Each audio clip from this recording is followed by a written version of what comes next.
Hello, and welcome to the Cosmos video channel. We are an online store specializing in cosplay costumes. You are now listening to our original novel, The Extraordinary Werewolf. If you have any interest in cosplay outfits, you can contact us at cosmos.com. Now, let's begin the story. Previously, on The Extraordinary Werewolf, driven by insatiable hunger and newly enhanced strength, Glenn broke into his neighbor's house, stole his food and his hunting rifle, and left the furious old man sitting in his kitchen. Now he's heading back to the woods to retrieve a weapon left behind after his first fight. Stepping out of the old man's house, Glenn suddenly felt a distinct sensation of being watched. Instinctively, he looked up, his gaze fixing on the second floor of the house directly opposite. It was utterly quiet, with nothing apparently amiss, only blackness filled the windows. Who lives there? Glenn muttered to himself, sounding as if he were asking someone else, yet also questioning his own memories. Checking his recollections again, he confirmed he had never seen the owner of the house across from the old man.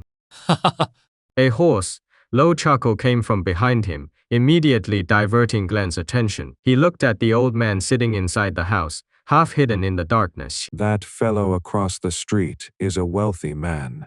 You might consider paying him a visit. This old man. Glenn couldn't be bothered to engage. He simply said flatly, "I'll consider it." Glenn walked out of the small town, heading for the place where he was ambushed last night. He wanted to retrieve that revolver. Now that he had transmigrated, the most important thing was preserving his life and his gear. Only then could he start thinking about living comfortably. The people he cared about in his past life had already passed away, and his major life goals were mostly achieved.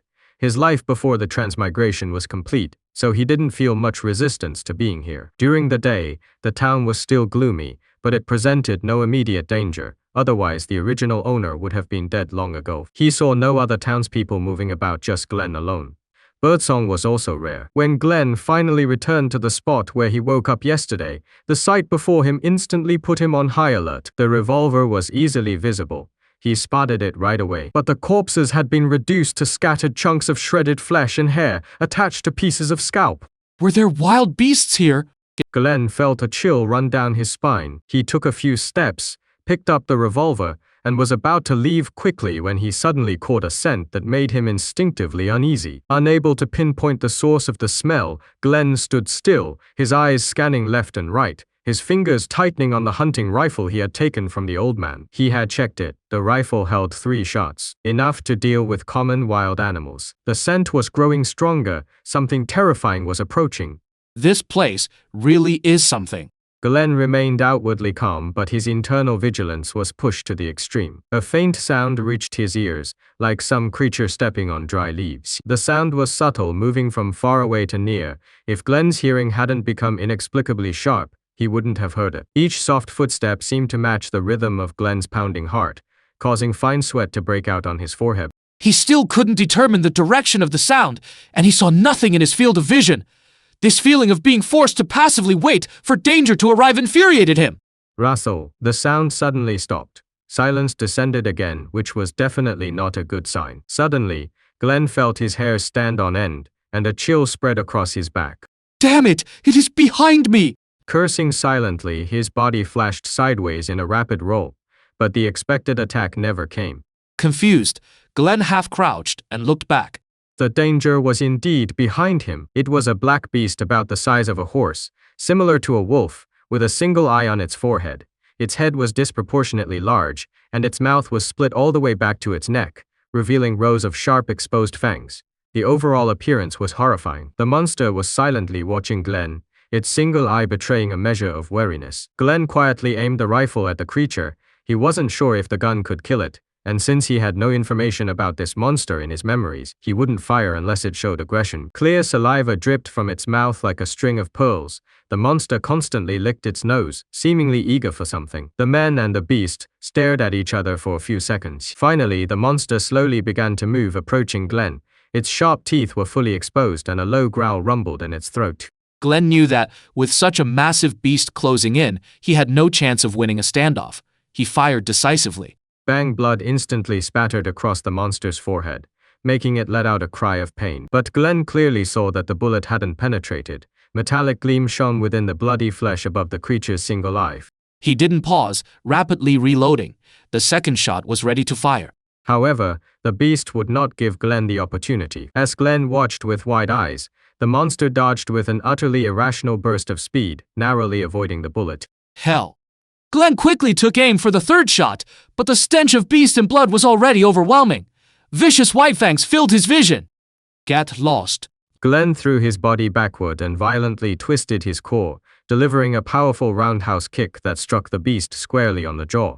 Years of combat experience were etched into his soul. Whether it was his soul affecting the body or something else, it was the first time he'd performed such a difficult move, without the slightest feeling of awkwardness.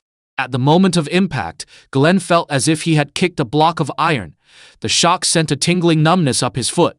However, the roundhouse kick was packed with all his strength. Reinforced by Glenn's enhanced physique, the monster's nearly 1,800-pound body was sent flying backward, executing a somersault. Glenn, having lost his balance, fell flat on the grass. He immediately sprang back up. Having tasted Glenn's kick, the beast knew he was a difficult opponent and hesitated rather than pressing the attack immediately. It paced on the spot. Glenn was breathing hard, and the leg he kicked with wouldn't stop trembling. But this was not the time to show weakness, or he would be met with the beast's brutal predation. Perhaps having tasted human flesh, or simply by its nature, the monster lunged at Glenn again after only a few seconds of pacing. Glenn immediately tried to dodge, but the speed difference was too great. The giant mouth clamped down on his ankle. With a violent shake of the beast's head, Glenn felt the world spin. His body slammed heavily against the ground. Pain surged through him. As his vision cleared, he saw the cavernous mouth engulfing him. The presence of death was clearer than ever before, and his heart pounded wildly. Instantly, the mysterious substance that had been filling his blood vessels violently erupted. Acting purely on instinct, Glenn's body underwent a dramatic change, and his right hand lashed out. There was a sharp slicing sound. The tearing of flesh, accompanied by the beast's agonizing howl, echoed through the woods. Glenn felt a bloody haze over his eyes. His mind was consumed by the urge to kill. A craving for blood, a desire to destroy everything. Since he already intended to kill his opponent, he actively lunged at the beast, and the two began to fiercely grapple. They were evenly matched in power, but Glenn still possessed his superior combat instincts, allowing him to easily gain the upper hand. In less than half a minute, the beast's flesh was ripped open, its white bones exposed. Its body was a gruesome sight. After taking a few more blows, the beast was pinned to the ground by Glenn's hand, afraid to move, emitting low whines of surrender and weakness.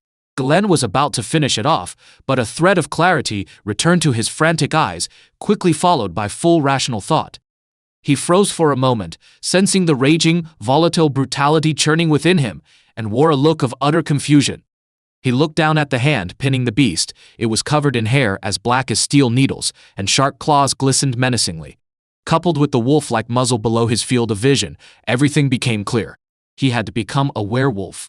Would you like to hear the next chapter and find out what Glenn does now that he is a werewolf? Or would you like to hear a summary of his transformation?